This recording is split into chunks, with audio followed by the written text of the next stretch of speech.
Space, time, reality, ultraverse, multiverse, and infinite universes give infinite stories. I am your narrator, and this is what happens. The story today will. The Jedi Holocron had always been there. Kavin McCallister could not remember a version of his life, this quiet suburban Chicago life, without it sitting on the nightstand like a accusation, matte black, perfectly smooth, unremarked. For 15 years, it had been nothing more than a paperweight beside a Model X wing whose wings no longer locked properly. A relic from a childhood no one else remembered. A childhood he sometimes doubted himself. Tonight, the air around it breathed. Cabin woke up before the sound, before the light, the heart already racing, as if some buried instinct had shaken him from the sleep. He sat upright, breath shallow, palms damp. It's today. A part of him whispered, it's always been today. Kevin cannot forget the night, the return from the incident, the Jedi Purge incident 15 years ago. The night was very cruel. The dream, or the instinct, or the future, he don't know. He was a child. He was confused. But the following years were eye-opening. His mind cleared. Light gathered, not emitted but summoned, folding reality inwards until the space above the holocron shimmered. The room felt sudden too small for history. The Jedi gatekeeper emerged, not as projection, not quite as ghost, something in between, blue, translucent, ancient. Its eyes held no judgment, only inevitability. Searcher, the voice echoed,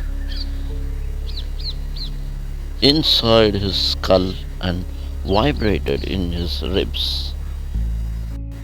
The final lesson is begins.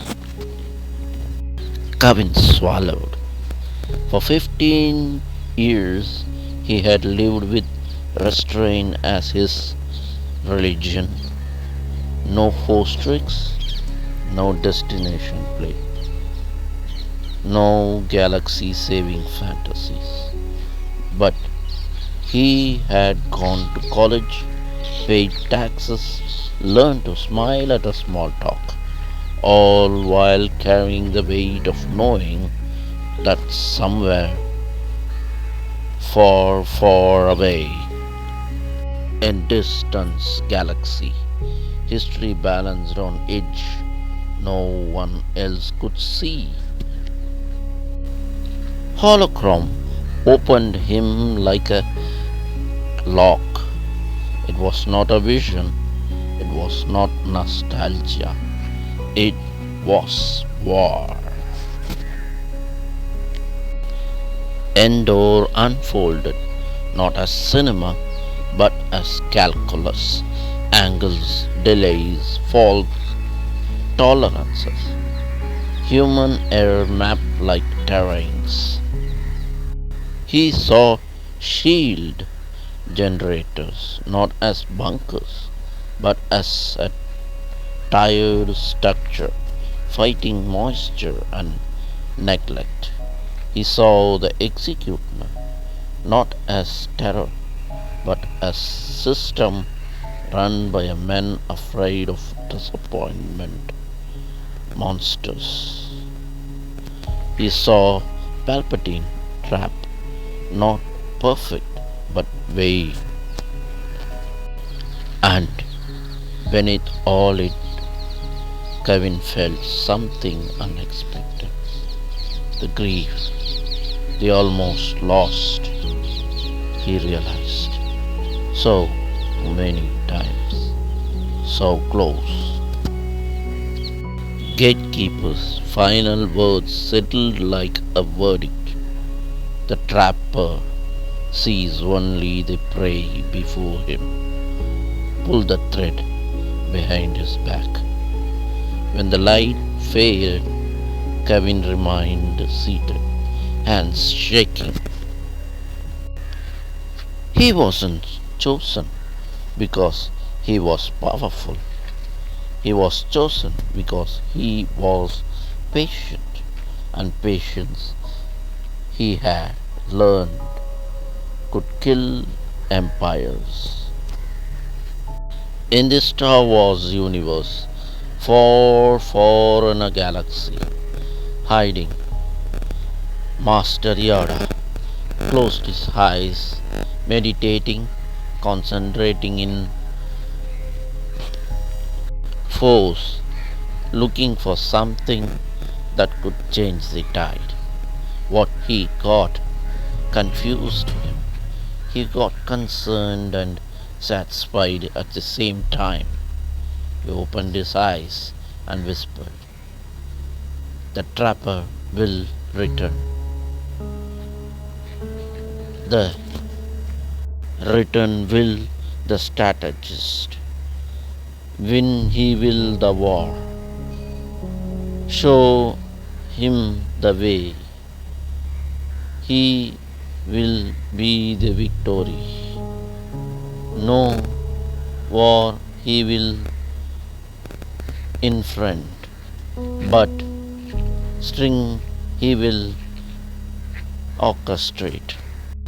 In his Chicago house, Kevin saw the hologram glow. When he took it in his hand, the light flashed, blinding him. And then Anna smelled of living wood and rain. The great root chamber had grown, thickened by years, scared by training, alive with intent. Kevin stood at its center, feeling older than he looked, younger than he left. For all these years, they waited for him. They trusted him. He will come when the distress is there. The 37 children he had once carried hidden, lied for, now adults, trained as weapons. When he saw them, his heart insisted, family. Though he never allowed himself to say it aloud, Zed stood like a mountain, silent and immovable. Kevin remembered when the boy had cried at loud noises. Now he was the loud noises' enemy, feared after. Reeve's presence brushed his awareness gently, always careful not to intrude. She felt everything. Kevin often wondered how she endured it without breaking. Leon grinned like a predator, barely pretending to be civilized. Kevin trusted him because Leon understood the fear, not as weakness, but as a tool. Kip didn't look up from her data slate until the last second. She never needed to. She was she saw patterns faster than people.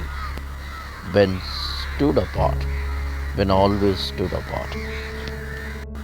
There was something unbearably clean about him, about the way the force moved around him like it didn't want to leave Wingapund. I trained them to be necessary, Kevin thought, not safe. The Holocron hovered between them, its light softer now, older. This isn't hero work, Kevin said, projecting Aandor in the air. His voice didn't shake. He did burn the weakness out years ago. We don't change the story. We remove the frictions. Inside, something twisted. Because heroes die, strategists live with what they save. Kevin watched Captain Zorka grin through the hollow projector and felt a familiar, uncomfortable kinship. Scoundrel understood leverage better than saint. You're not pirate today, Kevin told him. Your symptoms. As he laid out the fleet of phantoms, Kevin felt the satisfaction and the guilt of manipulation executed cleanly. Entire sectors would panic, thousands would redeploy. No one could ever know why. History won't remember you, he thought. Not unkindly, and that's the point. When he activated the network beta, the hidden path, Kevin felt the ache of old wounds reopen. The former Jedi survivors, broken lives, pressed into one lost invisible service. He didn't ask them to fight. He asked them to hesitate, and somehow that felt crueler. As Rivi sank into meditation, Kevin felt that risk coiled tight in his chest. Force influence at his scale was subtle, elegant, and unforgiving. Please don't notice, he thought as the Mito array operators dismissed the anomaly. When Vader's presence swept across the void, Kevin froze. That mind was not a searchlight, it was a gravity well. Ben's projection of Quingon was fragile, almost sacrilegious. Kevin hated himself for authorizing it.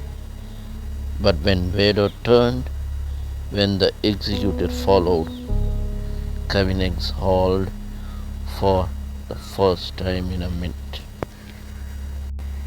Memory is the sharpest blade, he reminded himself, even as the guilt settled deep. As the rebel fleet arrived, Kevin sent the message. 4 words, no flourish, no pride. The loom is woven. He watched the Wardens move, each action precise, restrained, devastating. Zed broke formation without firing a shot. Leon turned the forest into nightmare. Kip lied to machines so convincingly they never questioned it. Ravi whispered doubt at the exact right moment, and through it all, Kevin felt nothing. Not triumph, no fear, only focus. When the Death Star exploded, light washing across the viewer's screen, he didn't cheer. He closed his eyes. He worked, he thought. It worked, he thought. They lived. The holocron dimmed in his hand, its voice gentle now. You are not a hero, the gatekeeper said. You are a keeper. Then the holocron became stone. Just stone. Kevin stood alone as history resumed its course, unaware of the threads pulled, the hand unseen, the boy who crossed galaxies, the man who never needed credit, the viewer who ensured the story survived itself. And somewhere in the force, balance settled, quietly, gratefully, into place. And Kevin saw a white light, and he was back in his Chicago house, in his room, exhaling, thinking, that's it. But what he doesn't know, the future awaits his return.